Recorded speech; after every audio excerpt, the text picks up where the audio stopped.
All right. Whew. Let me see if I can get the lighting a little bit better on this. Not that you need to see me, but whatever. All right. Are we starting yet? All right. Usually it's starting by 20 seconds. Okay. I just got home and I had some bread dough that I made this morning. So I had to make a fire and go start that. And got everything together, and now I'm doing this. I'm just hot and sweaty, so bear with me for a moment. I mean, this is kind of standard though. I'm often like in the middle of like running, and then I get everything done, and then I can come do this live. So there's a couple things I want to talk about this week. One, I wasn't really going to talk about it, but then I was like, nah, this is one of those things that isn't going to be that useful for a lot of people, and it's going to be boring and dumb, but for a few people, it's actually going to be pretty useful. So just bear with me for a few minutes here. I want to talk about despair. Because, last Sunday, don't worry, this all ends fine. Last Sunday, I was talking about how I was having some difficult personal, human interactions, right? And there were some friendships kind of in the balance and stuff. Oh yeah, all those friendships are gone. So that was kind of frustrating. And, some other stuff, like sometimes when things are kind of going up and down all the time, sometimes a whole bunch of things come together and go up at the same time. But then sometimes a whole bunch of things just kind of land on your face at the same time, like not great things. And it's like, and it just like beats you down, and you get like real, like the despair comes in. It can get you. Because I don't want to get into all of the things. I mean, everything is fine now, basically. But one of the big things for me was that, I lost some friendships, and that's frustrating for me. It's really frustrating for me because although I do have friends like out there in the world who, if I saw them, would be like, oh my God, Jaimie! And then we'd have an amazing time. We talk about all stuff like till 4 a.m. and be like, oh my God, right? But I don't have many friends like in my physical area. I don't have many friends close to me.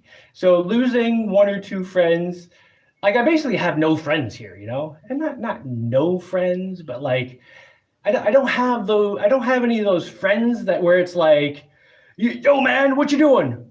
All right, I'm coming over. All right, let's go. I don't have the friend that I can just go hang out with all the time and stuff. Which is annoying because I have had that kind of friend in the past. And it's awesome. I love that. I'm also like very good at being by myself, which is great, which is, I think, not necessarily a good thing because I've spent a lot of my life by myself very comfortably. But in the end, I do want to have friends to grow old with, and do stuff with and all this stuff, right? Like having friends is a big part of my long-term plan. So like not having any friends close, like living close, it's really frustrating. And there's a bunch of other stuff, and I just started getting in this just feeling this massive despair just weighing on me. And if you have this kind of experience, it's sometimes people call it the downward spiral, or just the darkness, or it's just like you've just had all the motivation sucked out of you, and then all you have left is just self-discipline to make yourself do things. But anyway, I basically spent Monday and Tuesday doing absolutely nothing. Well, not absolutely nothing. I mean, I did a little bit of stuff, but mostly I was just sitting around trying to fix my brain, which was just going from negative thought to negative thought to negative thought to negative thought, and just being like, all right, look, I moved to this place where there's not a big population. So having friends is difficult. It's not necessarily, it's not difficult, but like meeting people is difficult. Like that's just part of what comes with it. But there's all this other amazing stuff that comes with it. And I'm just like, okay, yeah, that amazing stuff is great and all, but like, it would be really nice to have some friends to share that with, and so that's what my brain kept going with that. And so I spent like 2 days trying to just rearrange the thoughts in my head to say, no, it's okay. I'm just going to be by myself for a while and not worry about it. Just do my thing like I usually do, and just be happy and just blah, blah, blah. But for like 2 days, it just seemed like just everything was hopeless and miserable. And it felt like being in hell, right? And what often happens in this situation, and what I definitely felt, was the desire to escape somehow, like start drinking. And I was just thinking, this is why people do drugs. Like, I feel so bad right now. It would be so easy to like, well, not that I even know where to get this, but if I had like some heroin or some cocaine or something, or some drug that's just gonna make me feel better. Like, I can totally understand how people get into a really miserable like existence like that and feel like the only way out is to just like take some drugs or do something stupid or crazy or kill yourself or just like whatever, right? Like, there's all kinds of ways to like, it's just like, just end it, just anything to end it. And so I mean, I've had my ups and downs in life. I've been in really difficult situations. And one of the things I've learned is that, Jaimie, just ride it out. And this is something I wanted, this is the reason that I wanted to talk about this, is I don't want to, get too into, like how the world can be depressing and blah, blah, blah. We all know that. There's, tough times, good times, whatever. But like sometimes when you're at your bottom, or I think like pretty much always when you're at the bottom and you just feel like absolute hell, I think a lot of times one of the best things you can do, maybe the best thing you can do, is just nothing. Do what you have to do.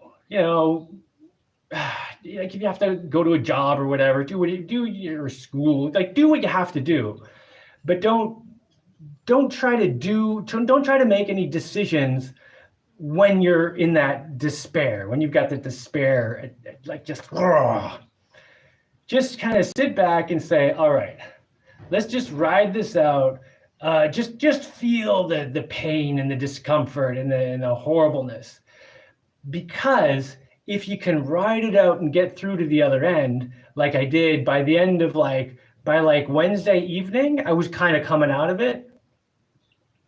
And then I was just starting to feel pretty good about the world, because I just kind of got my head back. So like when you're feeling like you're at the bottom and you just, the despair it just feels endless and you can't deal with it.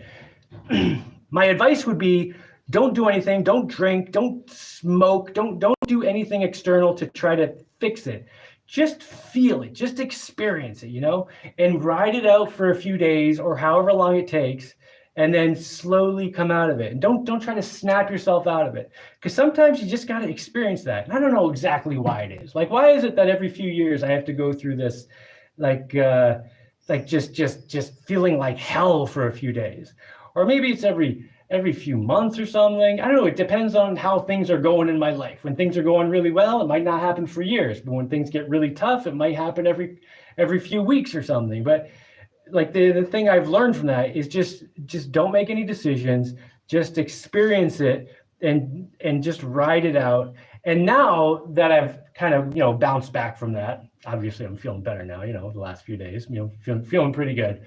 Now I have a lot of motivation to try not to get that feeling again, So, I mean, that's one of the most valuable things about like depression and despair and stuff, is that when you snap out of it, it can be really motivating for you personally to not end up back in that. So you can think, all right, what do I have to do to improve my life, or just whatever. Like maybe I have to take some risks I was afraid of doing before, or make some decision that I was putting off or whatever. Like I just need to do it, because if I don't, I'm going to end up back here, right?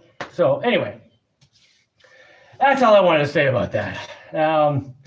What else do I want to talk about? Okay, here's something. Someone was asking me why I don't trust science. And there was more to the question. I've gotten this several times. So I kind of want to talk about it. First, it's not that I don't trust science. Like when someone asks, why don't you trust science? It's kind of obvious that it's not that I wouldn't trust science. And they were asking me because they were referring to sometimes if I mention a scientific study or something, I always mention that, you have to take this stuff with a grain of salt. Like, it may be true, it may not be true. It's hard to get like really accurate information, even from the scientific community. But there are a lot of people who think the scientific community is the gospel and they are giving you the truth all the time, no matter what, right? Well, here's why I don't trust the scientific community. It's not science that I don't trust. It's more like the people involved in the science. So first, let's talk about what a scientist is. A scientist, like an actual scientist, a real pure scientist, is trying to find the truth. That's like the number one thing. All other things aside, like the most disconnected me. All right, science. Talk about science. It disconnects me. Anyway, a real scientist doesn't care about politics or whose feelings they're hurting or whatever. They're trying to get to the truth, right? They care about the truth. Because the truth doesn't care about how you feel about it. The truth is just the truth, and that's it. So a pure scientist wants to get to the truth of something. Now, it's difficult to make a living doing science because often scientists are working on something and they're getting no positive results. For example, let's take the light bulb. So if you had like 100 people trying to figure out how to make a light bulb work, 99 of them are figuring out how it doesn't work. And they're not going to get paid for that. And then finally someone figures out how it does work. But that guy who figured out how it does work got to see all the ways it doesn't work that all the other people did, right? And I'm just using a light bulb as a very generic example here. But then the guy who actually invents the light bulb, maybe it has to then be developed for a while, and eventually you might make some money off it. So there's two problems with being a scientist and trying to get paid enough that you can actually feed your family, in a society where you need money to buy food to feed your family. One, there's a good chance that whatever you're working on won't end up being directly useful. It'll be useful to other people trying to figure out what you're trying to figure out.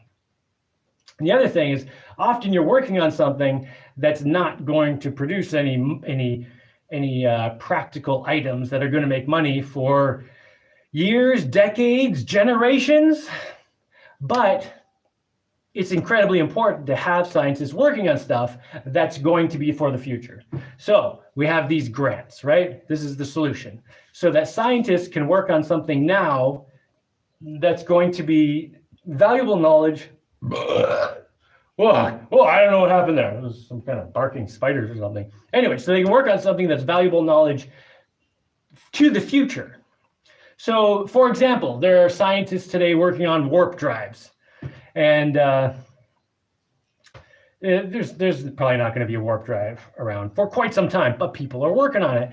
And that whatever science they're doing, figuring stuff out, or even just figuring out how something does not work, is going to be useful to the future at some point when someone figures out how this damn warp drive works, and then some other people spend the next 50 years developing it and figuring out how to make a functional one, and then we actually have a thing. But someone has to start. So grants. So scientists apply for these grants and say, well, I'm working on this. It's not anything I'm going to make money off, obviously, but it will be useful to the future. And the grant giver writers are like, oh, yes, we want you to work on that. Here's a grant for $50,000. Do blah, blah, blah. Now, that's all great, except the people giving out the grants are human beings, and they're not scientists. I mean, sometimes they're scientists, but often, even if their title is scientist, they're not actual scientists. And often, they're working in foundations that are being funded by politicians or corporations or people with all these interests and stuff. So, say you get a politician who's like, hey, you know what? I really want to buy some coastal property. There's this huge stretch of coastal property in California, and I would like the price to come way, way down. So I'm going to lean on the foundation that I'm involved with, meet with the director and the guy who gives out the grants, and kind of mention that, so there's been some concern about global warming and the ocean level rising, and It would be really useful, really valuable to know that the ocean was going to rise by a foot in the next decade. Wink, wink, nudge, nudge. And then, the people kind of get the hint, and the guy who gives out the grants is like, all right, I'll see what I can do for you, sir. And, we would appreciate some more donations to the foundation. That would be great.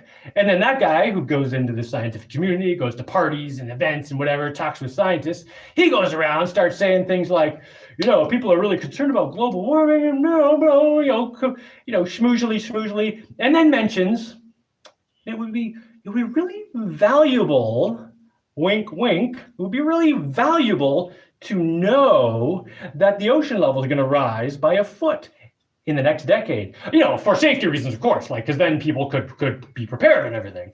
But I'm just saying, wink, wink, wink, it's very valuable if we knew that the ocean was going to rise by a foot in the next decade. And, one scientist would be like, well, the data just doesn't support that at all. It doesn't make sense. So the guy says, oh, okay, thank you very much. Oh, it's good to know. Okay. He goes to the next guy, and the next guy gets it. And he's like, well, I've been working on a study with ocean level rise, actually. And, we haven't finished crunching the numbers, but it's looking like the exact result you just said is going to be our conclusion. We still have to crunch the numbers. We're a little short on funds and manpower, so we could really speed that up if, and then the guy says, well, why don't you apply for this grant? And you get things like this going on. And then the guy gets the money to make up this BS study that says the ocean's going to rise by a full foot in the next 10 years.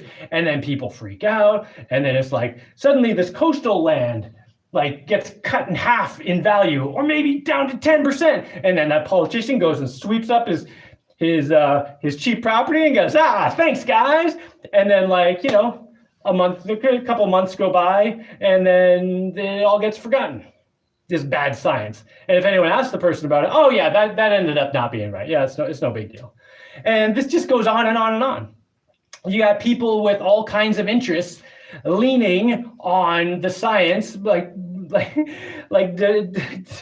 defining who gets grants, not based on who's doing science, but based on who is giving the results that somebody wants, somebody who's helping provide the money.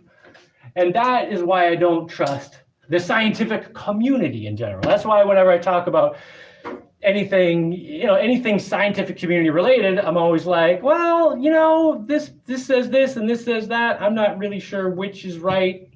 Could be either, could be none. You always have to take that stuff with a grain of salt, because the society we're in right now is just run by money.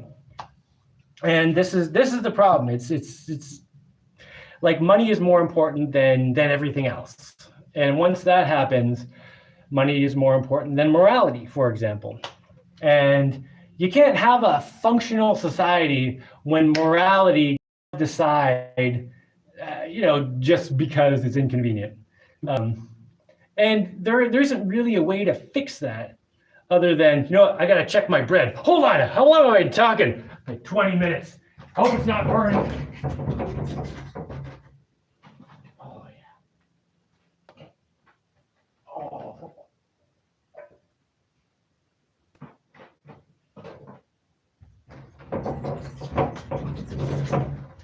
Oh, it's looking excellent. All right. Anyway, you can't have a functional civilization without good people. And that's what it really boils down to, If you don't have good people, it doesn't matter if you got a democracy or a dictatorship or a monarchy, or it doesn't matter what your government is or what the rules you set or any of this stuff. If you don't have good people, things don't work. Like if you could have a dictatorship that will function if all the people are good, because the dictator isn't going to take advantage of the people. He'll listen to the people and be like, well, I've got this power to just make the final decision, whatever. But since I'm a good person who has morals and stuff, and I care about these people, and you all care about things, and you like to be informed, and you give me good feedback, we can work together and make it work, right? So it's like And people think that like, well, oh, okay, we just need to have a democracy and that'll be fair for everyone. But it's not fair for everyone if you have all these corrupt people around. The same thing with like, what's that? Communism. You can't, like, none of this stuff works if you don't have good people. But any of it works if you do have good people who have good morals. So anyway, yeah, I'm going to shut up now and see what you guys are talking about here. We got any comments? A few. Let me reload. Live chat, push the little buttons. All right. Yeah, not too many comments. Mr. Landfill, hello. AJ, what's up? Mr. Landfill, how is everyone? Mr. Landfill, you're just the best moderator ever. It's great. Orkama, what's going on? Studies say you can pay for anything to be a fact. Yeah, that's totally true. That's the problem. Like whatever. Yeah, science is so unbelievably useful if it's real, but once it just becomes, results for the highest bidder,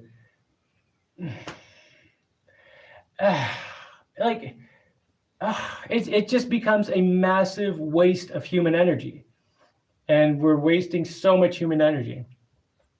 And why do I even care? Well, I care because this is the only civilization we have, and I have kids who are going to live in the future, and I think this crap is important, And I don't know, maybe my 2 cents here and there can have a tiny little bit of sway. It's good to be a little skeptical to stay objective. You always got to be skeptical, yeah, to be objective. Couldn't agree more. A dose of East Coast. How's it going? A dose of East Coast. Let me turn up my brightness again, like I always forget to do before I start this. Oh, so I was also last week talking about building a clockwork wind-up fan. At first, people keep telling me not to do it. I don't get it. Like, why don't you just get a normal fan and do a normal thing? And like, first, all the awesome stuff in my life is because I did not the normal thing. But anyway, I don't know how anyone could think it's not awesomely cool or whatever. But on Wednesday, this was after I was kind of coming out of my despair feeling. It was a rainy day, which always helps with your mood, So I got on my computer, which I resurrected the other day, and drew a bunch of parts. Look how nice these are. Oh man, look at those gears. Oh, so good. Yeah, and then like I've got things, and I have this. This is the spring from a seat belt. The retraction spring.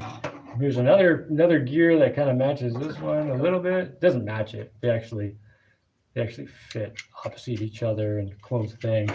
Anyway, yeah, I've got a bunch of parts. That seems to be going really well. I just finished 3D part printing this piece, so I didn't even put this together yet. But these parts go together and make a thing. And then I have to print out like one more gear and a propeller and then a housing, and hopefully my brain tells me something should work. So kind of excited about that. Anyway, chilling, glossing wood. A dose of East Coast is glossing wood. Nice. Bueno, girl, you need to shine bright like a diamond. Are you calling me a girl? I'm not a girl. But yes, if you are a girl, I don't know what that means, shine bright like a diamond, but be the best person you can be. So I don't know, there's not that much talking here today. You know what? I'm going to go check my bread again. I think the fire was going out. I think I need to relight it. If no one has anything to say though, maybe I'll take off in a minute. But let me just light this. I'm all jokes. Don't take me seriously. Bueno. Yes, girl, you need to shine brightly. If eugenics could unlock human life to plus 200 years, do you think we would be ready for it now? Eugenics. Okay, here's the thing I think about eugenics. Let me go throw this in the fire. And give me a second to organize my thoughts on that. I definitely have some thoughts on eugenics.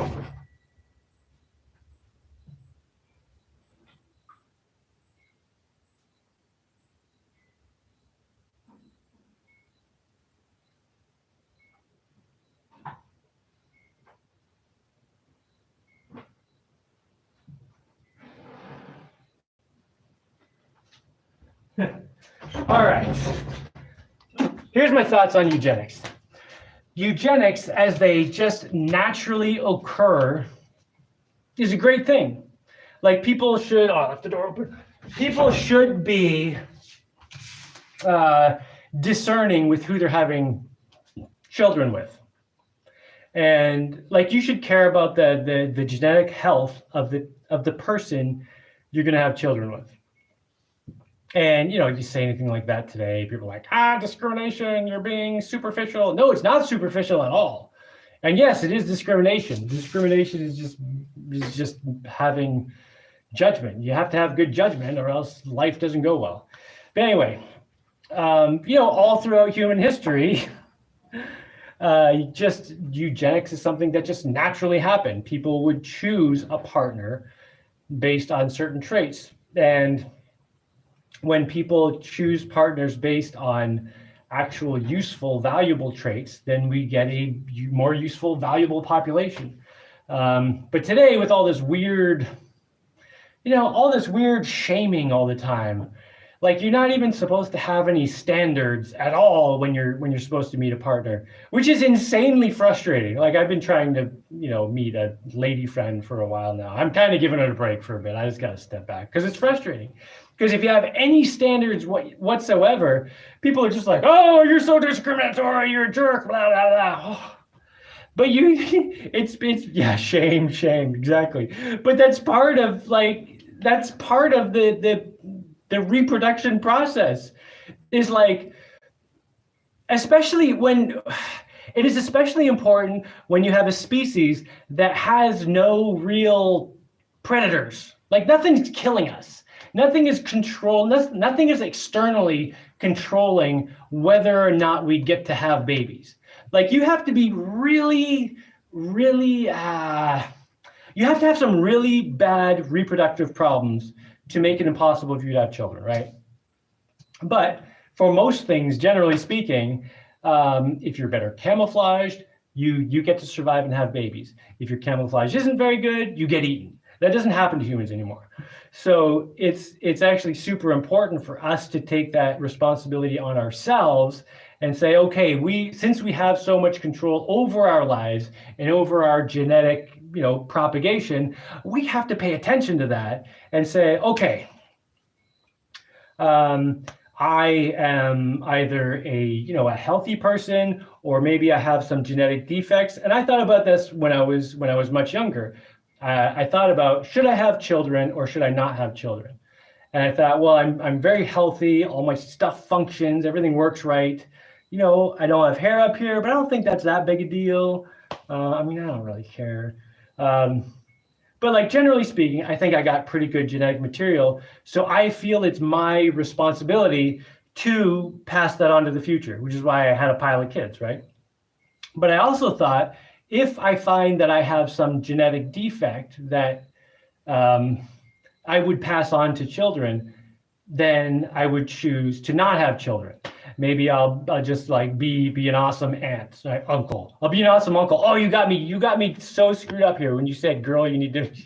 Anyway, I'd be an awesome uncle to like some other kids, or whatever. Just not have kids of my own.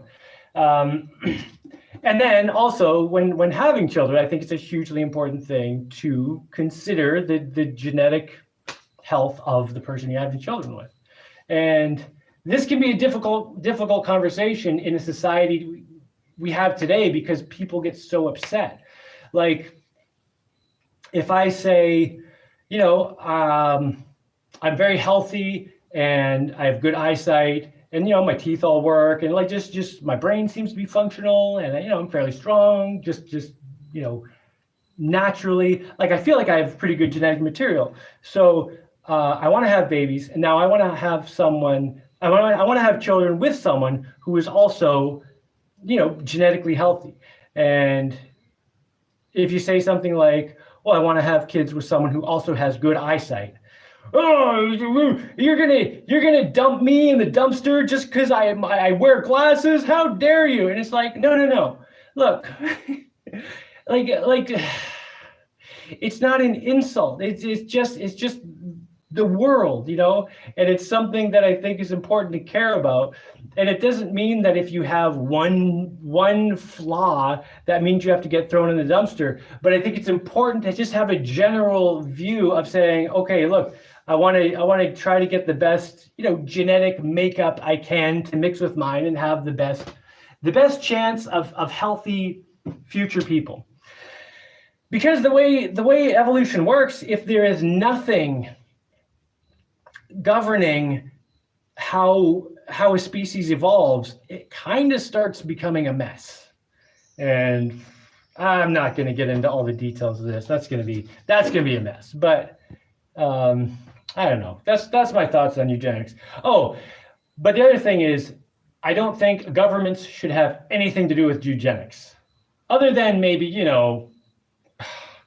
encouraging people to have healthy babies or whatever. But the governments should not be involved in enforcing any kind of eugenics. I think it should just be up to people who use whatever judgment they have, and maybe they have good judgment or maybe they have bad judgment, but it should be up to people to use whatever judgment they have to make the best choices they can to produce the most healthy offspring in the future. And the government should have nothing to do with that. I don't think the government should have anything to do with people's personal lives or marriage or a lot of things. But anyway, let's see. Wait, what else were we talking about here before I went off on a whole thing? If eugenics could unlock human life to plus 200 years, do you think we would be ready for it now? I don't know what you mean by ready for it. Are we ready for the eugenics, or are we ready to live 200 years? I think either it doesn't matter, because our society is such a mess right now. We can't have eugenics because, like I was just explaining, people get so upset at the idea that maybe they're going to be rejected. And if people live 200 years, I don't know that would be useful right now. Why are you saying double tap your screen for a surprise? Bueno says double tap my screen for a surprise. Should I? All right. What is this double tap my screen? Yeah, it doesn't do anything. What are you talking about, Bueno? Bueno. Double tap my screen for a surprise. I don't know what that means. Okay, someone speaking in Russian. I hope everything's going well in Russia, but I have no idea what you're saying. Probably it's got a question mark, so it's a question. I don't know. Oh, Mr. Landfill translated it and said, we are doing okay. Thanks. I'm doing pretty well. Thanks, man. Yeah. Shame. Peter Finneran. Hey, Jaimie, just jumped on. So sorry if already asked. What is the next big project you thinking of tackling? Man, what is the next big project? I guess, well, I think I'm going to build the guest house next. A guest house up behind my house here, up on the hill back there. And then I want to use that as kind of a model for cabins in this campground I want to build. That won't just be for tent camping, have cabins and stuff, but people could also camp there. So maybe that.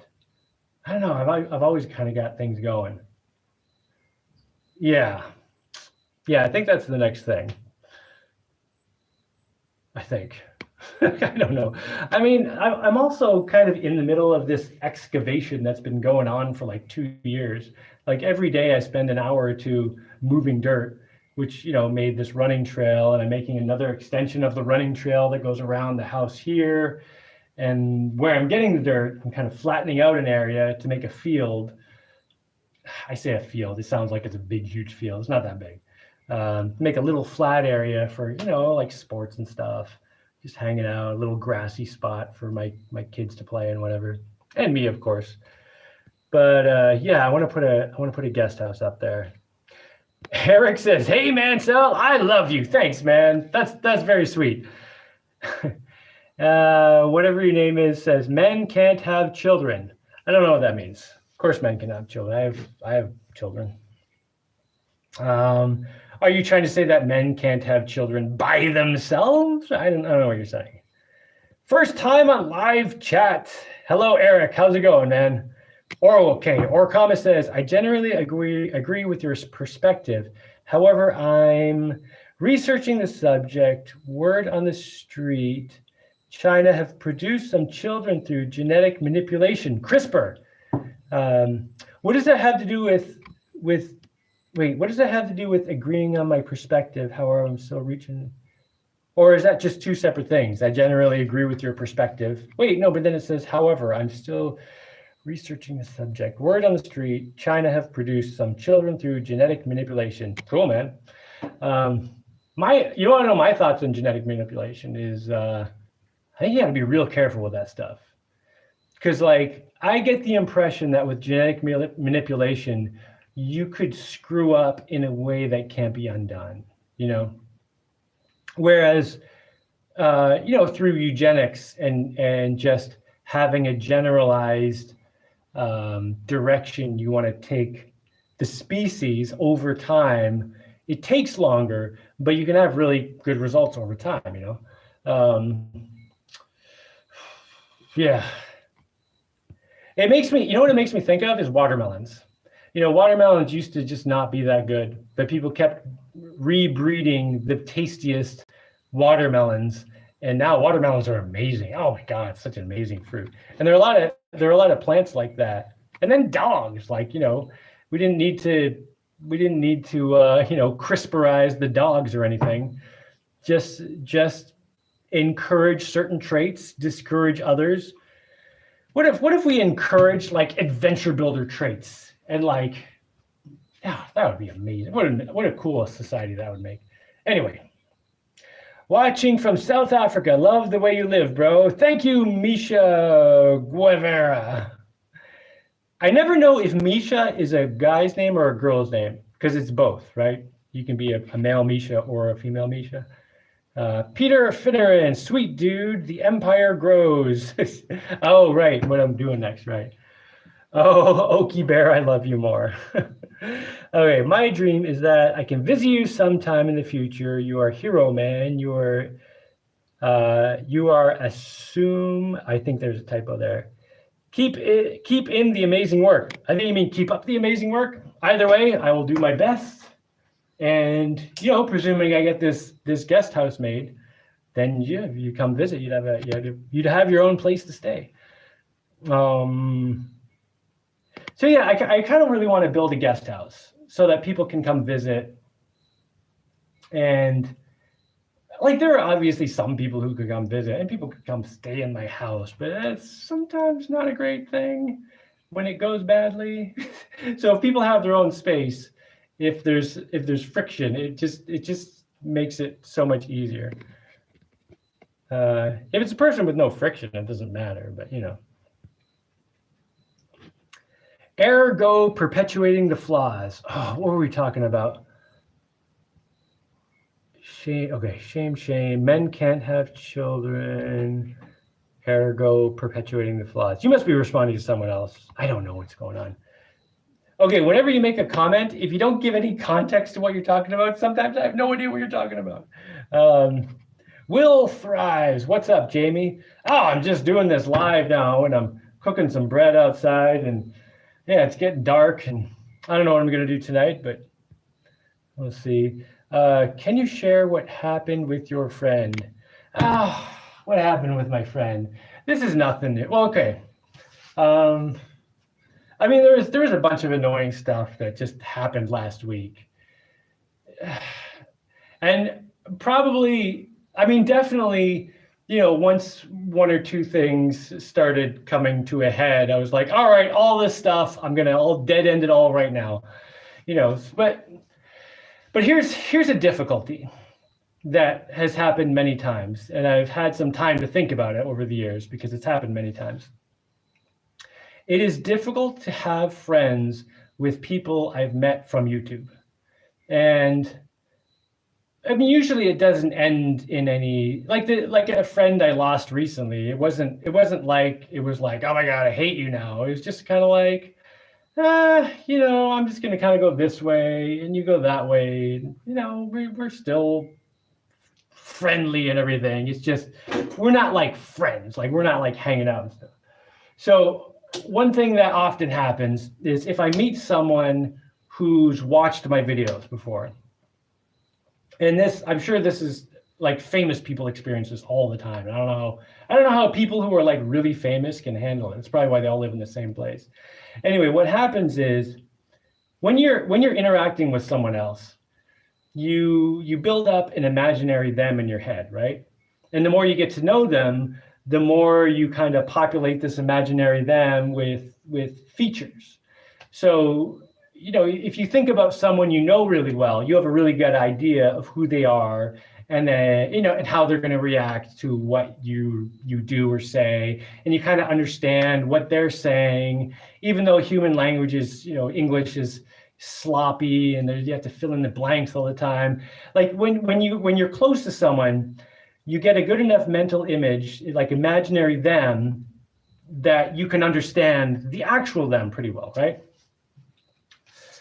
Well, when someone watches another person like we're doing right now, although this isn't the best example, because during this live, there is some back and forth, but like people who watch my videos and don't actually interact at all, it's a one-way interaction. So they're watching me do all the stuff and talk, and they're building up this idea of who I am in their head based on me in front of a camera. And obviously, this is not who I am all the time. Like, I'm talking to a camera right now, right? It's not like when I turn this off, I'm going to like go over here and talk to some imaginary thing that's not there. That would be totally insane, right? So it's not that I'm not being me, but like if I'm making a video, I am presenting information. Like I am being a host. I am being a presenter. I'm like acting kind of. I'm acting like me, but it's not actually me. So people who watch my videos, they build up an idea of who I am in their head based on this me that's in front of the camera. And since there's no two-way interaction, they can't bounce any of their imaginary me off me to see if it's actually right. Because when you get to know someone really well, you get an idea of who they are, and then you say something and they're like, what? No. And then you're like, oh, I have to edit who I am.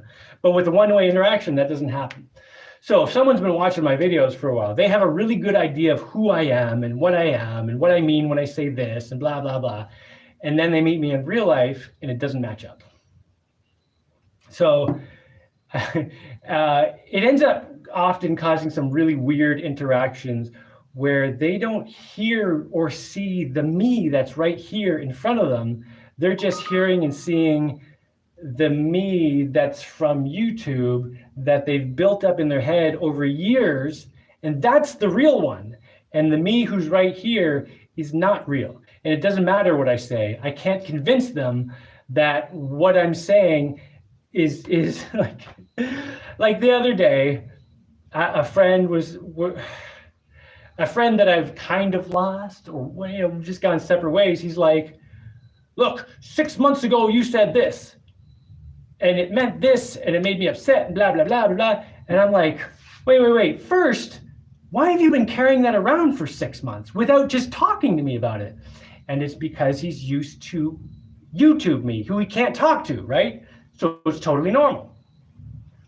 Second, I'm like, wait, no, that was a joke. That was 100% a joke. It was sarcastic. It means the opposite of what you're taking it as. But would not listen to what I was saying. And I'm like, no, literally, I'm telling you, I remember the conversation. I remember what happened when I said this. If you look at the context, you said this right before, and then I said this, and you and I both laughed, and I thought that meant you understood that it was a joke, But then he's like, oh, but I've been thinking about it, and you're a jerk, and blah, blah, blah, blah. So So one of the reasons I was kind of feeling really bummed out earlier this week was because that has happened many times. And it was just kind of starting to feel like I can't have friends because this has happened so many times. But I think I just have to, I don't know. I'm not going to worry about it for a little bit. Maybe I just need to make more friends in real life. Instead of just online, And it doesn't always happen. There are a few people I've met online who I ended up having great relationships with in real life too. Unfortunately, none of them moved here or live here or whatever, but I know it's not impossible or anything. Anyway, that's basically what happened. They will inevitably create a cat with two heads. Oh yeah, someone will do that. I'm so glad to catch your live. Well, thanks, Will. How goes the solar boat? The solar boat is amazing. Well, both of them. Wait, how many? 3 of them. Well, I have 3 solar boats. One of them is just kind of parked up in dry dock. I haven't been driving it. I usually drive 2 at a time. Not at the same time, but So I have the big cargo boat, which is the Tiger Shark Slicer. Working great, amazing. And then today I was driving the little trimaran, the zombie chopper, the little white boat. Worked great. Went to pick someone up and drop them off and blah, blah, blah. Drove my kids around. Awesome boat. Love it. Oh, it's so it's so nice to just get in something that works consistently. Because it's, that boat, the boat I drove today, it had been pulled up. It's small enough I can pull it out of the water. So usually I leave it out of the water. But it had been sitting there for the last 2 weeks, I think. Yeah, I haven't driven it for like 2 weeks. And I just throw it in the water, you turn it around, jump in, flip a couple switches, and it goes. It's amazing. Don't have to worry about fuel. It's all charged up because it's been sitting there getting charged up by the sun. Oh, I love having solar boats. It's so cool. Let's see. What are we doing here? This guy who was talking about perpetuating the flaws says YouTube blocked my whole paragraph I typed before. Can we just get YouTube to stop censoring things? Can I have my live just be uncensored? That would be nice, because this goes back to the whole just getting offended too easily, which I was just talking about, is a huge problem in our society. It's a huge problem with meeting people. It's a huge problem in expressing ideas. You can't go online. You say one wrong word like eugenics or something, and it's like, banned, get out of here. It's so crazy, One thing that I was thinking about related to this recently is the other day I saw Guardians of the Galaxy 2. I saw it also years ago, but I don't really remember it because I wasn't paying attention or whatever. But I watched it with my kids, I don't know, last week or something. So Guardians of the Galaxy 2. And my kids loved it because there's fart jokes and there's one part where Rocket Raccoon says to Peter, tonight you're gonna lay down on your pillow and there's gonna be something squishy in it, and you're gonna say, what is that squishy thing in my pillow? And it's gonna be because I put a turd in it. And then Peter, Star-Lord, says, you put a turd in my pillow, I shave you. No, you put your turd in my pillow, I shave you. And then Rocket says, it won't be my turd, it'll be Drax's. And then Drax is standing back there, is like, ha ha ha ha ha, my turds are famously huge, that'll be hilarious, ha ha ha ha. And oh my God, maybe not my older kids, but my younger kids are just pissing themselves laughing at this thing. Anyway, that wasn't what I was meaning to talk about, but I had to just go over that real quick. So I'm watching the Galaxy 2, right? And they're just ridiculous, and they're always yelling at each other and fighting each other, this group of friends. And I'm just like, why is this enjoyable? Why is it enjoyable to see these people fighting with each other? And I was thinking about it, and it's because I know they're going to stick together. And that's something hugely missing in our society. And when you meet a new person, particularly if you're trying to, I don't know how it is for girls meeting guys. This probably happens to them too. But if you're a guy trying to meet a girl, you can have a great conversation, and then suddenly you say one wrong word, that's it, blocked, erased, never talk to her again. And it's wait. I don't even get an explanation. Do I get to No, it's just like, bam, damn, I've had enough of you. That's it. And people are so ready to get triggered and run away and just never interact again. So it was super cool watching this movie where this group of people can joke around, be very free with their speech, and be like, I'm gonna put a turd in your pillow. And they're not gonna, even if he does put the turd in his pillow, they're still gonna be friends, And that is something I think is missing hugely in our society. And I've experienced this in the past, but I've noticed it's gotten a lot worse as time goes on.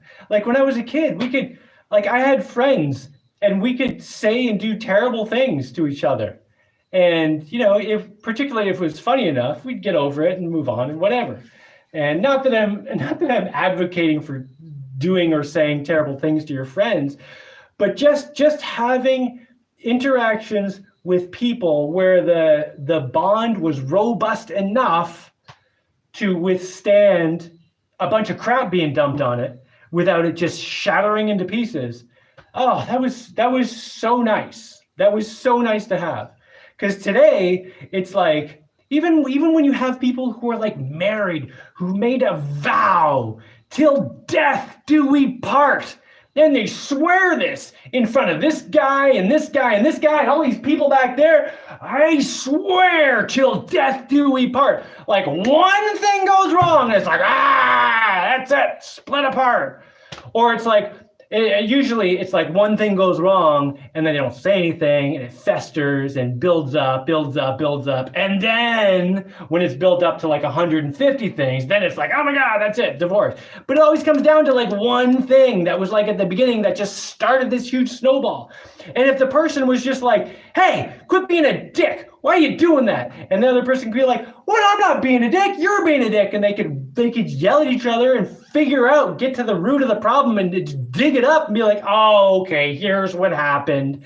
Now we understand. Okay, we can continue loving each other because that wasn't important. Instead it's like everyone's walking on eggshells so much. And this is, like I was kind of feeling the despair of this earlier in the week when I was talking about, this is one of the things that I was feeling despair about. It's like, you want to interact with people, you got to walk on freaking eggshells. You make one wrong move, one wrong comment, you look the wrong way, you give them eyeballs, or your body language is like hateful or like, wow. It's like, people are just so ready to just attack and hate and I'm going to hold this in and just think about it and hate you more and more and more. It's like dealing with kindergarten. It's like our civilization has made life so easy that not only do people not have to grow up, they don't even have to like come out of infancy. Like people can just like remain babies for their entire lifespan and survive just fine. And they do. But people should be choosing to grow up. Like, get some responsibility, like take as much responsibility you can, do as much as you can. That's how you're going to have a good life. Not by just sitting around doing nothing, getting upset that everyone around you is whatever, anything you can get upset about. It's ridiculous. What was the question? I don't remember what the question was. I don't know. All right, where are we? Do you grow your own food or do you buy everything? Neither. Well, no, I grow my own food, some of my own food. It's not an all or nothing thing. I'm continually growing more and more. And at some point in the future, I hope to be growing all of my own food. Preferably before, the zombie apocalypse where I have to grow my own food or catch my own food or whatever. Hopefully I'll get to that point just on my own. But, if there was suddenly a situation where I couldn't buy any food anymore, I'm fairly confident I would survive and my family would survive. It would be difficult for a while, but I am growing some food. I'm slowly growing more food. I have a huge thing of bananas on my tree right up there, a bunch of plantains.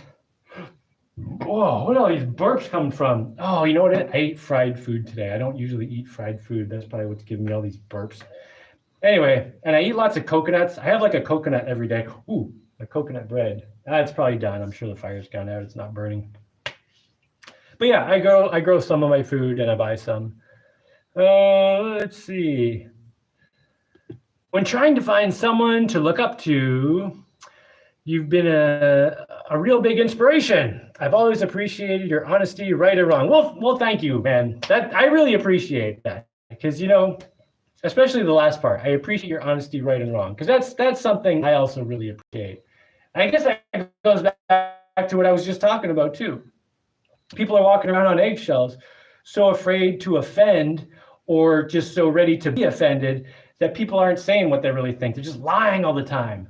But like, life is so much better when you can just relax and just say the truth and not get offended by it and not have people constantly offended by it. Because like two adults who have grown up and have maturity and wisdom will be able to completely disagree with each other on a topic without getting angry at each other. Like that, I think that's one of the main characteristics of an adult is the ability to completely disagree with someone and be fine with it. Now, if your disagreement is that they want to stab you in the face and you do not want them to stab you in the face, well, okay, fine. That's something to fight over. But like, there's all kinds of things where it's like, one person can have this opinion and the other person can have, okay, a classic example is the person who wants to legalize drugs and the person who does not want to legalize drugs. I can see arguments for legalizing drugs or not legalizing drugs. There are benefits to each, there are downsides to each. So if you pick a side, there's neither on neither side will you be able to claim all of the high ground, all of the moral high ground, because there are trade-offs either way. If you legalize drugs, you are giving people freedom to learn responsibility themselves. But then you're going to have druggies. Okay, that's a plus and a negative. If you ban drugs, well, now you're forcing people to not do drugs. Well, that's good. They won't have all these junkies laying around, but you've taken away their ability to choose, and that means they're not going to be able to develop their own responsibility. Trade-offs. There's trade-offs. There's so many things like that where you can completely disagree with someone and you can discuss the pros and the cons of each, and you can even see the other person's argument, even if you're choosing the other one. It's really important thing to be able to disagree with someone and still be able to say like what you like, to express your opinion, Anarchy Television said there's so much that cannot be said on these social media platforms. It can only be said face to face. That's true. Like face to face conversations it's a different thing. And I'm always kind of disappointed in how much all this technology has made it harder to interact with people. Like, all this telephones and internet and all this stuff, it's supposed to like bring people together supposedly, because we can communicate. I can communicate with people all over the world. There's a guy from Russia and another guy from wherever. I don't know where he said. Anyway, I can talk to people from all over the world, right? But you also have to understand, like, keep in mind that the interaction is very limited. Like, we are interacting through a medium that cuts out huge amounts of the information. And this kind of goes back to many years ago. I think it was around the time I was in high school. I don't remember exactly when it was. But like, I used to be fine talking to people on the phone, because phones used to be analog. So you said something in the phone, your voice just got amplified to the other end of the line, and then it came out. Right? So anything you said came out the other end, with a bit of static here and there or whatever.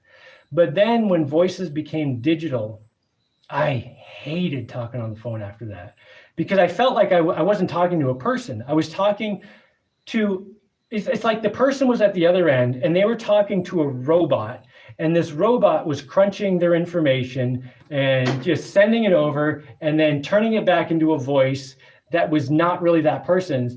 And I hate talking on the phone now, because I don't feel like I'm talking to a person because so much of the quality of the person's voice is gone. Like so much of the interaction is gone, and it's stuff that wouldn't matter to like a computer programmer who's going to be like, all right, how much voice can we condense into a certain amount of information to make the things go as fast as possible and be able to understand the individual words. Like that's kind of the benchmark. We need to be able to understand the person. But you're not really understanding the person, you're just understanding the words that have been like corrupted from the person. Anyway, what was the question again? Yeah, you have to talk. Yeah, there's so much more you get face to face. Okay, the reasons you stated about persona versus real persona is 100% why I never argue via message. Yes, that is an excellent policy. You're totally right. So much context gets lost, like a really lossy encoder.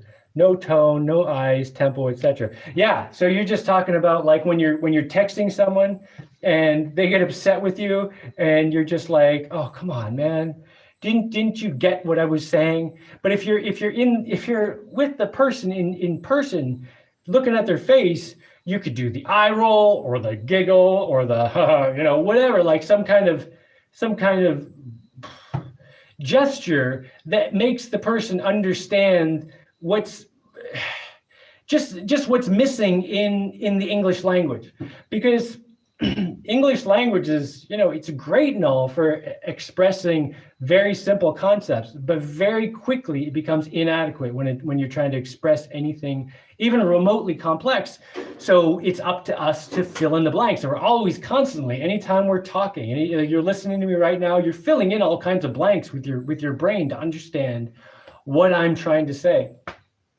And yeah, if you're talking in text, or if you're talking over a video thing that's kind of fuzzy and is recorded and crunched your voice and then re-expanded it and spit it out, you're missing so much of the important information to really understand what the other person is saying. Yeah.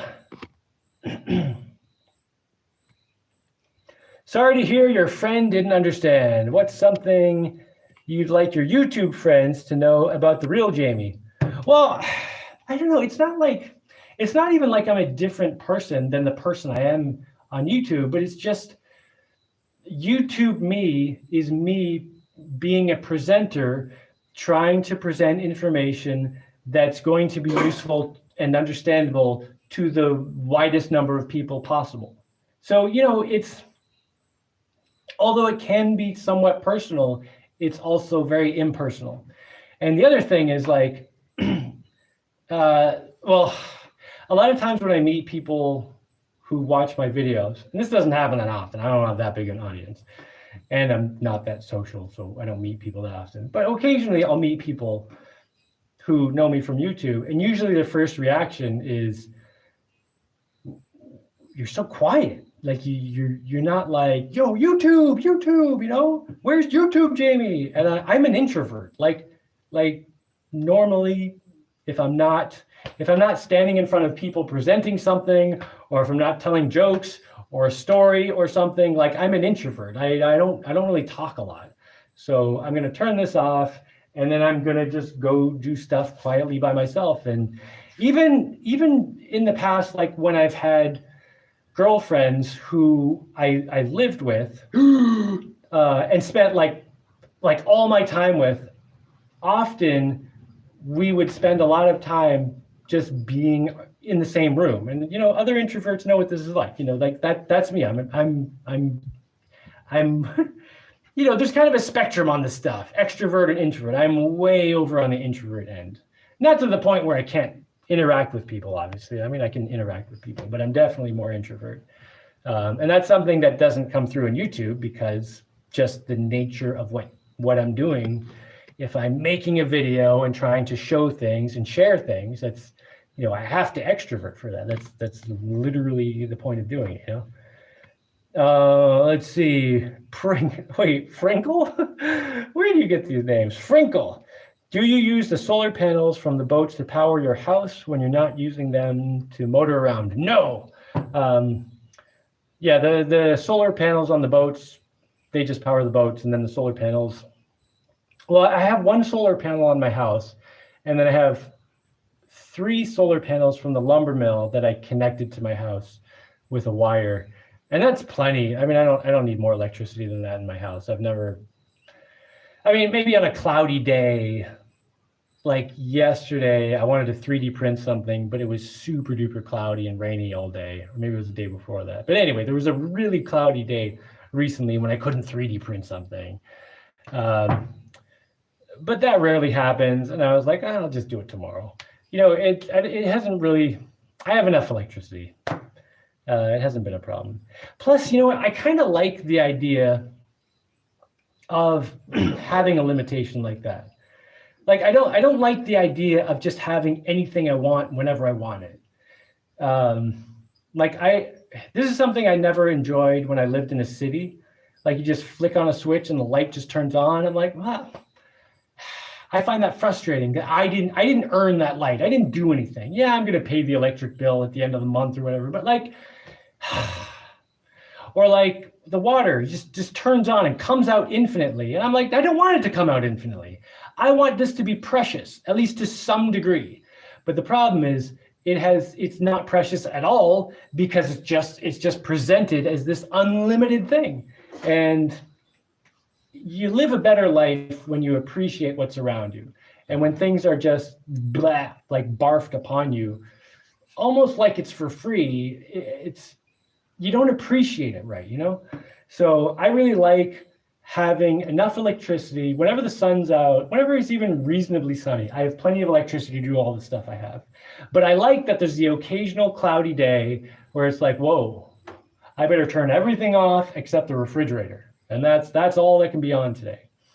I like that. Yeah. Oh, let's see. Hey, Jaimie, this is the first time I've been home at the same time as you're live. Well, excellent, Smee. Bosun Smee. Hope you're well, man. I'm doing pretty good, yeah. Eric says, you must be the most amazing. Oh, God. How am I supposed to read that, Eric? You can't write that. All right. You must be the... You must be the most amazing man I have ever encountered. Like to meet you for real. I the only one left with a common sense. You got some typos there, but thank you. I appreciate it. That reminds me of one of the reasons. It was just okay. So I was kind of like bummed out at the beginning of this week, just feeling a lot of despair. That just reminded me of one of the many things that just kind of like happened all at once. So I've been trying to meet a lady friend. This topic just keeps coming up. And there was some singles homesteaders. Homesteaders are people who like go out into the land and start farming for themselves, like doing what I'm doing basically, right?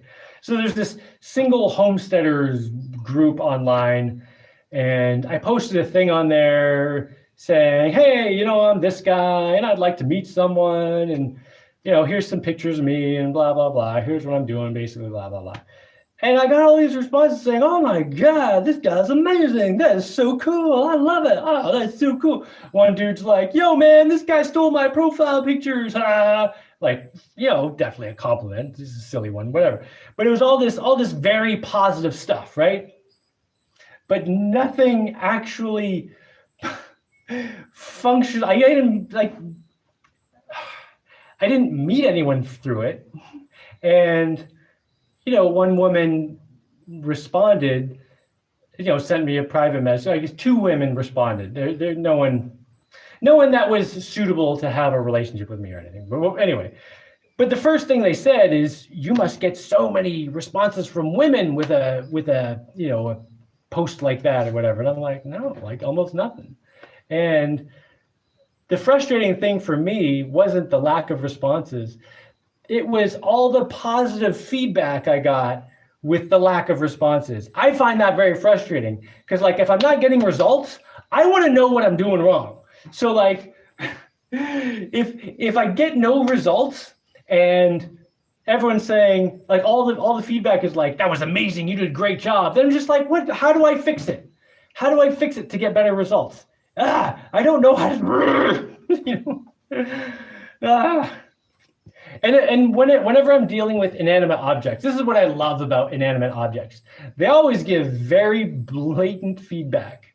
Like the wilderness, nature, inanimate objects, all that stuff just gives very honest feedbacks. Like if you're not getting results, it's usually telling you, like very blatantly, you're not getting results because of this, you idiot. And then it's like, okay, now I can fix it. Oh, where are we? Hope you're well. Comment says, okay, my last name. Okie Bear says my last name is Ralston, and my descendants are from the Ralston Purina. Oh, that's the dog food company, right? Is that right? Ralstonism is deep into eugenics in the early 1900s. Well, do you have like amazing genetics? Have you? Yeah, that'd be interesting to learn about. Eugenics used to be a much bigger thing until, you know, Hitler came along and screwed it up. And then it became like a big, like, do not talk about it anymore kind of thing. That dude kind of ruined a bunch of things that you're not supposed to talk about anymore. Anyway, one thing we've got to realize also, we're all fallible. Totally important to know, yeah. We've all done bad things. That's how we learn and grow. Yes, 100%. And it's unfortunate when you get stuck into that mindset of the downward spiral and all you can think about is the bad things. It's like, come on, stop it. But it's also important to keep those mistakes in mind because that's how you learn things. So yeah. Learn to have introspectrum and appreciate that as much as you don't see past you as, oh crap, I'm reading this wrong. Learn to have introspectrum and appreciate that as much as you don't see past you as mature as present you. Oh, past you as mature as present you. Right. Everyone else is also going through the same journey. Yes. Yeah, it's sometimes frustrating to think about past me and all the dumb mistakes I made. Except future me is going to look back at this me and be like, what were you thinking, man? So, I mean, I guess the important thing there is that, you know, you continue growing and learning. That's really the important thing. Sounds like you're surrounded by some very strange people. Well, yeah, I would say I'm surrounded by some very strange people. However, I'm surrounded by like a lot of people who are just considered normal, like totally normal.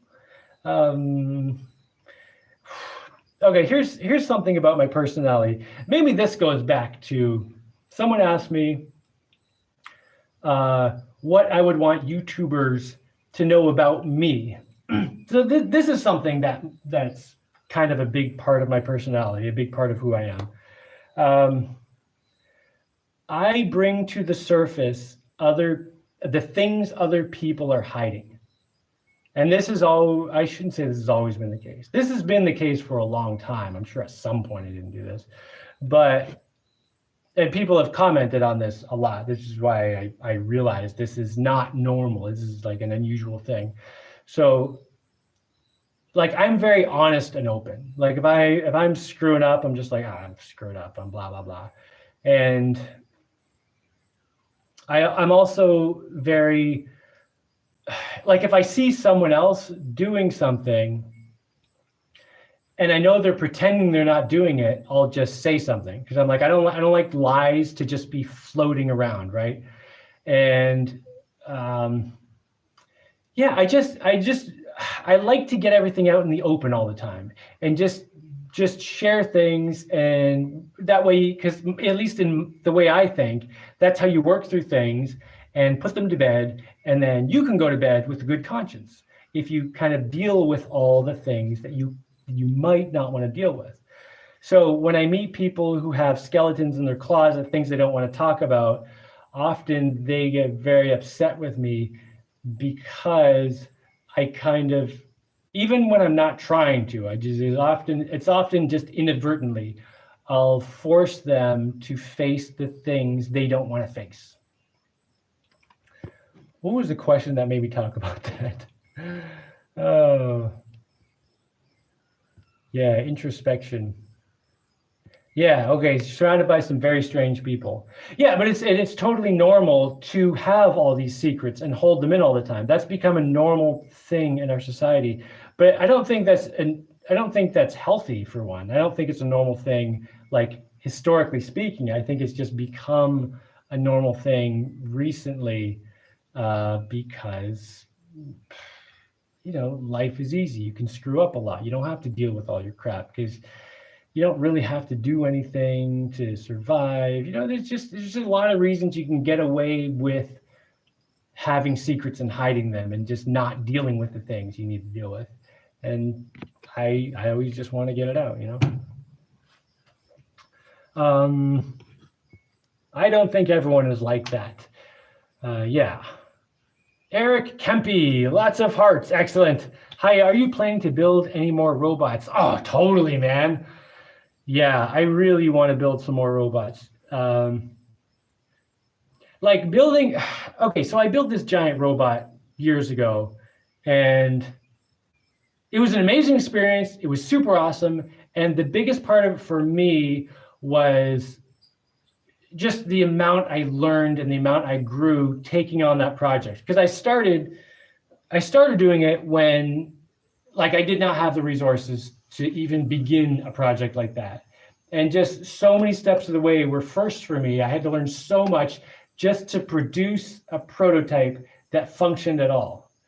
But by the time I got to that point, I'd learned so much that ever since then, I've been eager to take all that and make something like 1,000 times better, like super functional, useful thing, But of course, I have to deal with life. There's all this stuff in life I have to deal with. I have to take care of all this stuff. But it's definitely something I think about. I've got some designs in my head and some bunch of stuff scribbled out on papers of designs, and it's just yes, I do definitely plan to build more robots, particularly more giant robots. Although before I build any giant robots, I'm going to have to make a bunch of small prototypes, probably of different things.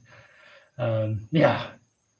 I wish I had clones of me, like 6 clones of me, and we could all just work on all kinds of different things. Okay, Wendy says, the town I moved to was an us versus them place. But now it's us is them. Suburban sprawl and gentrification hurts. Is that happening in Bocas del Toro, Panama too? Well, this area is weird. Okay, so this whole area where I live, there are like different classes of people. There are the natives who, a lot of them don't even deal with money, or if they do, it's like they'll have a few dollars here and there just for some kind of exchanges. They don't really deal with money much. They're a lot of them are largely subsistence farming and fishing and just living their lives, right? Some people will call it living the dream, but a lot of their children are growing up seeing all these rich gringos with phones, and they want that stuff, and they don't care about that. So this is another class of people, the people who came from the United States and Europe, who came from places where money is what do you call it? There's massive economic disparity. So a person here could make like $15 a day. That's a decent wage for a person living right around here. And this is one of the reasons I don't hire anyone, generally speaking, because there's too much economic disparity. I am a slave owner if I hire someone who's going to work that cheap.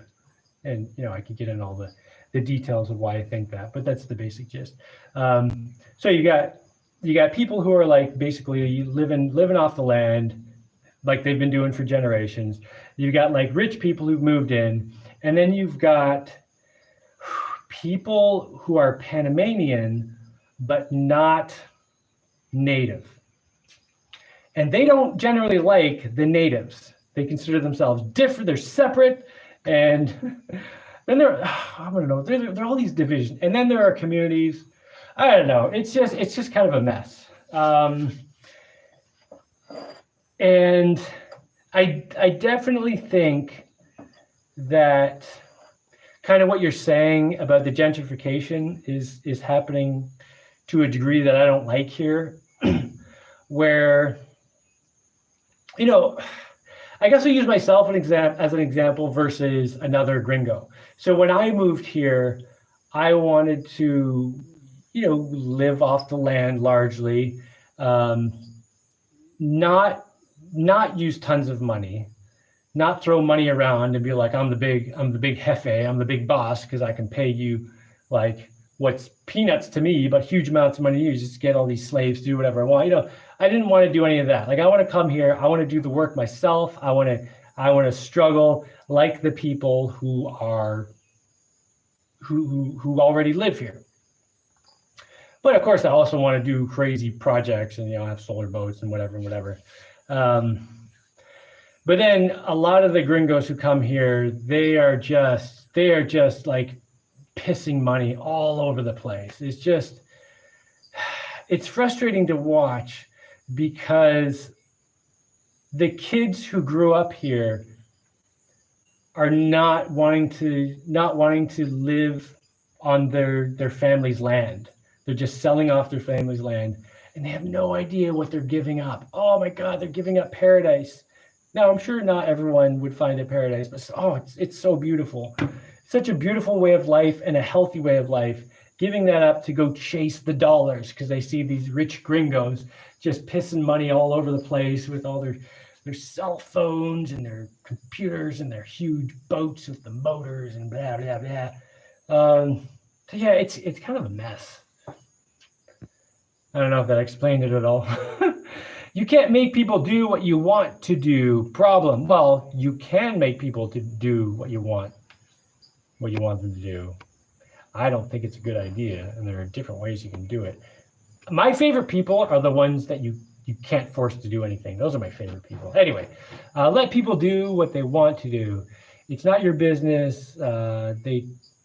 They try to do the right way, but don't know what they do. Yeah. Okay, Orkama says IMO is in my opinion. I think it's in my opinion. Imitations can breed innovation. Oh, what does that mean? Imitations can breed innovation. I'm missing some context there. Damn it. I am grateful for hot weather in Maine. Oh, Mr. Yanarobi, I'm glad you're having a nice warm day that you enjoy.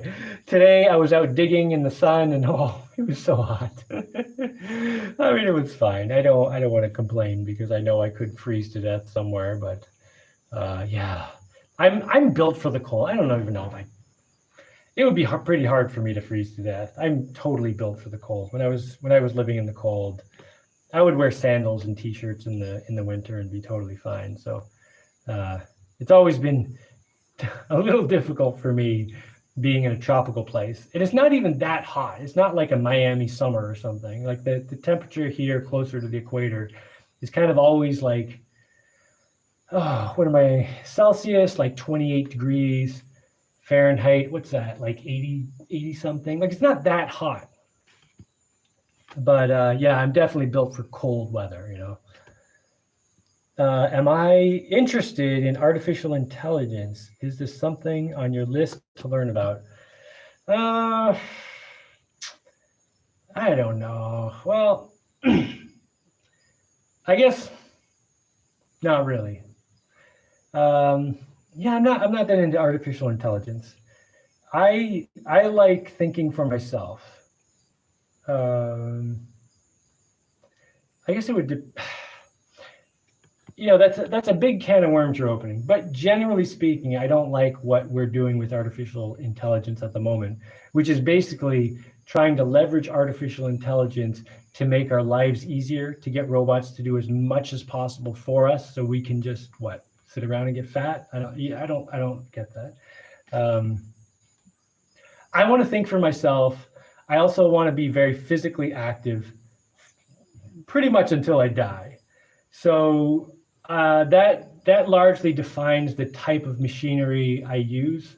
Now, I do use computers for things, and I even program things. If I program a video game, I'm programming artificial intelligence into the little robots that chase you around and shoot at you.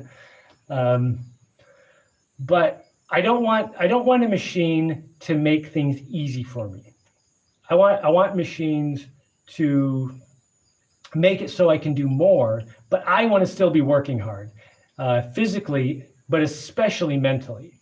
Like I always want to have to struggle mentally and physically for sure. Yeah, and I think AI is being used to make life too easier. That's like the goal for so many people. I don't agree with that. Let's see, where was I? If you teach me, I be your clone. Eric. Okay, I can teach you, but you got to be ready for pain. Oh, it's going to be painful. So I have a certain,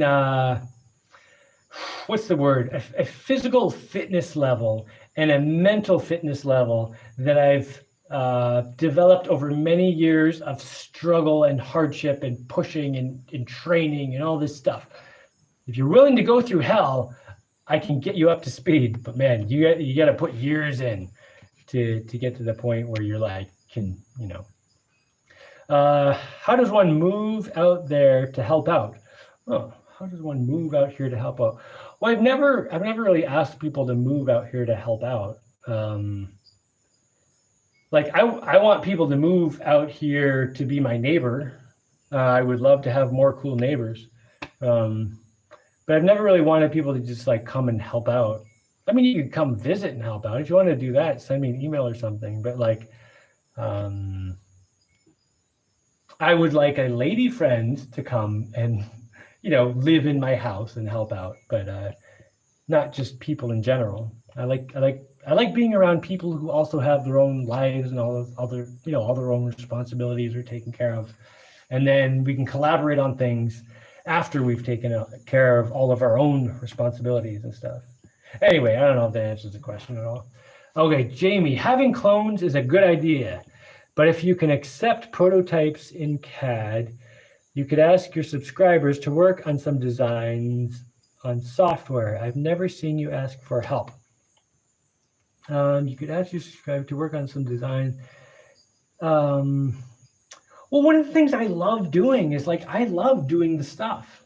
And in the past, I've had adventure builder meetings where people came out for a week and we worked on some project together and whatever. And the other thing is, you guys help me a ton because I have a bunch of people who donate monthly to me on Patreon. And then I also get the occasional donations just, on my PayPal. All the links to that are, down here and whatever. And occasionally someone will send me some Bitcoinage or like you guys keep me financially going, which is amazing. You guys definitely help out with that. Or with, I have, what's it called? I have an Amazon wish list that people get me stuff off of sometimes, which is amazingly helpful. But if you're talking about in terms of people directly helping with projects, you know what? There is a project that's been kind of rolling around in my head for a long time. I haven't really said anything about it. I mentioned it to one of my friends once, and he was like, "Oh my God, you got to do that." And this project is to design a giant robot and get the design so completely worked out. I have to make some prototypes and make sure I've got all the kinks out and everything. But get the design like so perfected that I could break up all the pieces, have a website, just list all the pieces or something like this. Yeah, probably like a website. I don't know. Maybe it'd be a chat room. Maybe we'd be able to do lives every week like this or something. But anyway, then people just all over the world can say, I will take that piece and I will build it and I will send it. And maybe over a year or two or whatever, all these parts can get manufactured all different places in the world by people who have, milling machine or this or that or whatever, or maybe someone is like, I can get a motor for that and send it, and just have this huge crowdsourced project that comes from all over the world, and then the pieces would eventually arrive here, and maybe could have a big event when all the stuff gets here, and some people could come and could live stream it and start putting the thing together and make some crazy, amazing, ridiculous thing, which I think would be super awesome. I think that would be amazing. It'll be a lot of initial work though, because I would have to figure out the details, like right down to the last bolt and everything. I do think that would be awesome though. But yeah, I've never seen you ask for help. I have asked for help a few times. I asked for help with music on my movie, and I know a few people who watch my videos who are very musically inclined, and they were all too busy. So I dropped it pretty quickly. I have difficulty asking for help. That's really the answer to your question. I have difficulty asking for help because I'm accustomed to being on my own. And if I ask for help, in my lifetime, I've gotten a lot of negative feedback with asking for help. So I've largely just found it like it's just a thing built into my personality now. Like I just think, do this myself.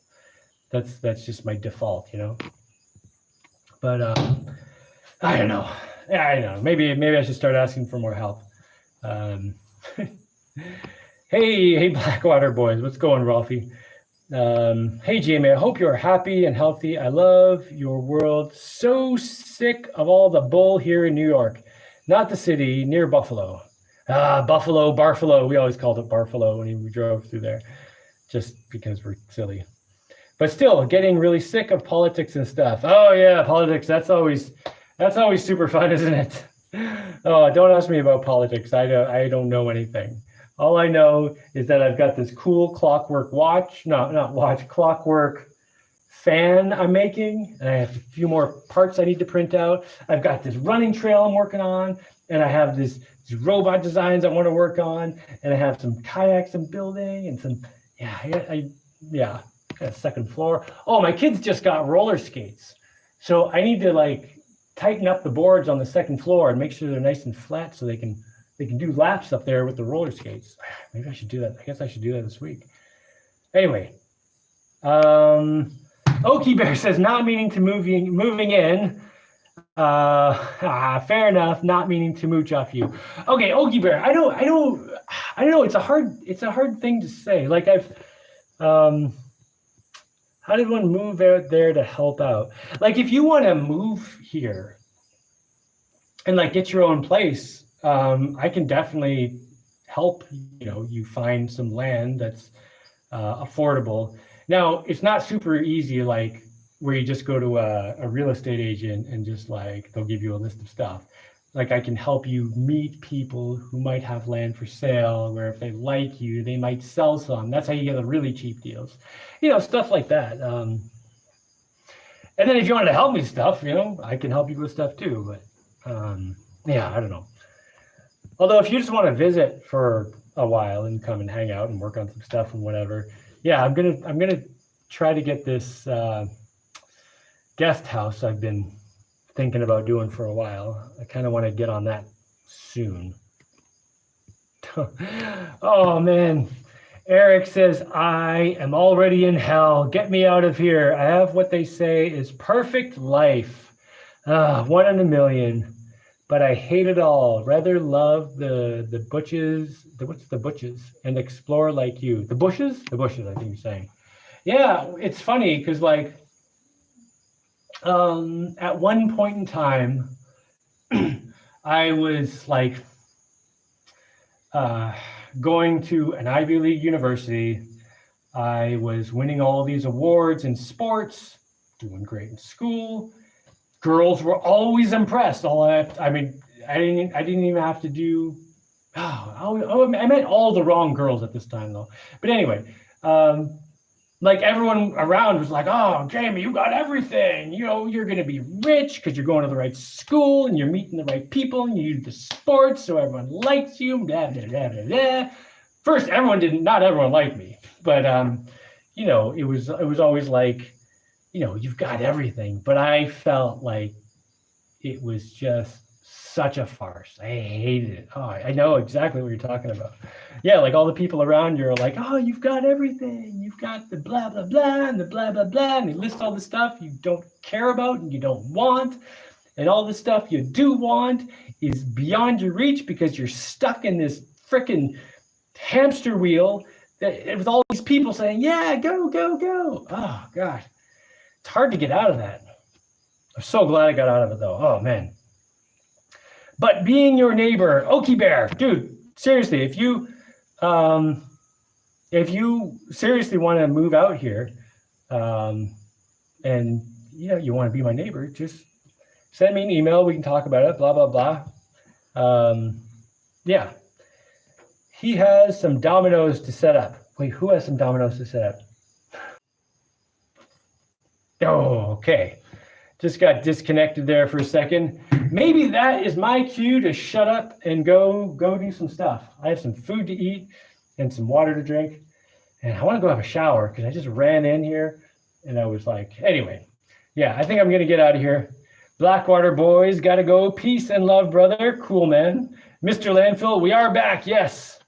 Orkama, bedtime for you. I don't know where you are, but yeah, it's only like 7 o'clock-ish here. I don't know what time it is. Anyway, it doesn't matter. All right, I'm going to get out of here. Everyone have an excellent whatever you've got, wherever you are. And Vincent has been watching you since the spider robot. Appreciate you. Well, thank you, man. I appreciate you watching. I'm glad that you've let me know that I'm producing something worthwhile. Good night, Eric. Sweet dreams to you too, man. All right. Have a good night.